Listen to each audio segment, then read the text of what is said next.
Hey guys, this is the second video on the Consumer Protection Fair Trading Act. In case you have not watched the first video, the link is below.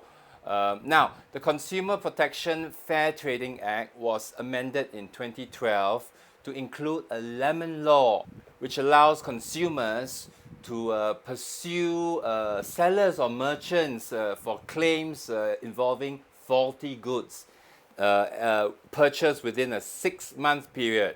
So, under the lemon law, a merchant is responsible for repairing, replacing, refunding, or lowering the price of a faulty product.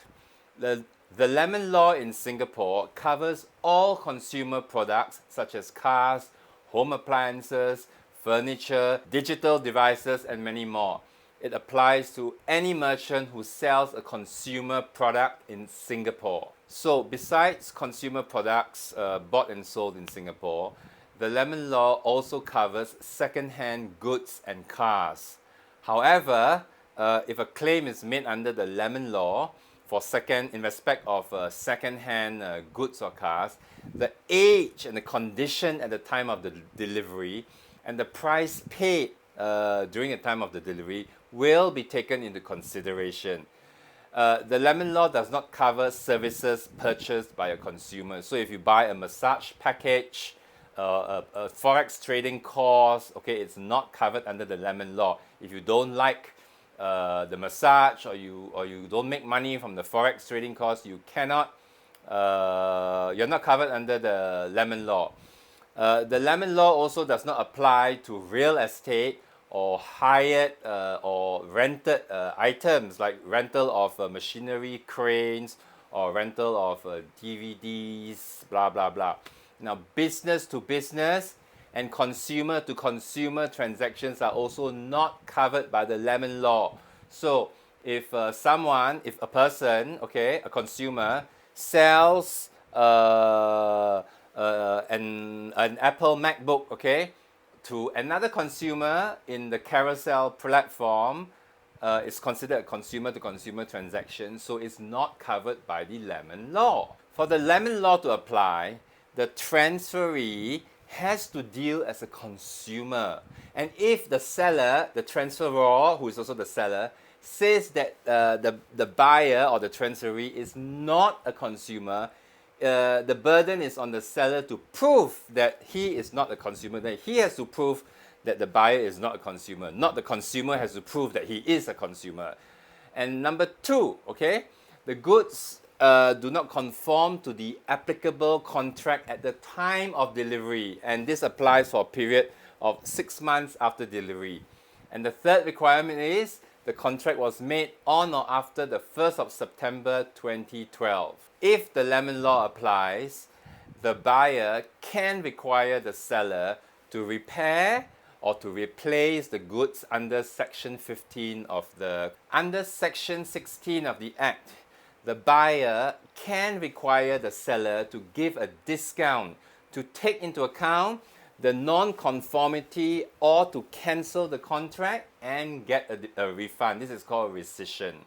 When a buyer asks a seller to repair or replace goods under Section 15 of the Act, the seller must repair or replace the goods within a reasonable time and without causing significant inconvenience to the buyer, and must bear any necessary costs incurred in doing so, including labor, material costs, as well as postage.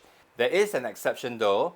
The buyer cannot insist that the seller repair or replace goods if it is impossible to do so or is disproportionate in comparison to other remedies, or it is disproportionate in comparison to a discount or a refund.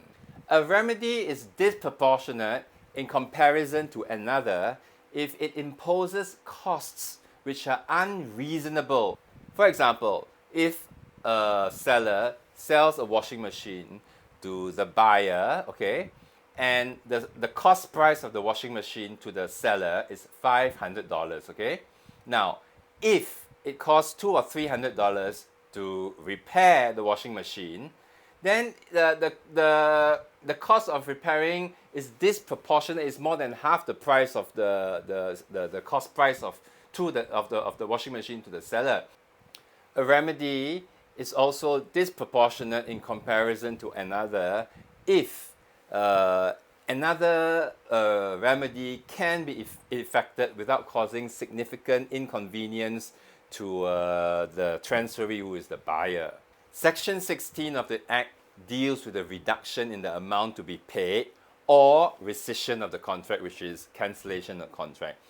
Under Section 16 of the Act, the transferee, who is the buyer, may require the seller to reduce the amount to be paid, therefore, i.e. a discount, or the transferee may rescind the contract with regard to those goods. So he can inform the seller that he, the buyer, wants to cancel the contract and get a refund. However, for Section 16 to apply, one of two conditions must be satisfied. So you cannot just go to the seller and say, I want a refund or I want a discount, okay? One of two conditions must be satisfied first. Number one, the buyer doesn't want a repair or replacement of the goods, okay?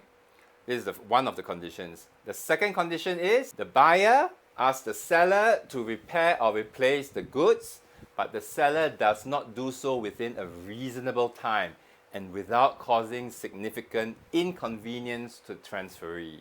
So, if one of these two conditions are satisfied, then the buyer can ask for a discount or a refund. Section 16, subsection 3 of the Act also provides that if a buyer rescinds the contract, any refund to him may be reduced, okay, to take into account of the use the buyer has had of the goods since they were delivered to the transferee. This is common sense, of course. If you buy a washing machine and you're not happy with it, there's some defects, non-conformity, okay, but you made use of the washing machine for 2 months, okay, even though there's a defect. So any refund has to take into account the use of the washing machine during these 2 months. So thanks for watching this second video on the Consumer Protection Fair Trading Act.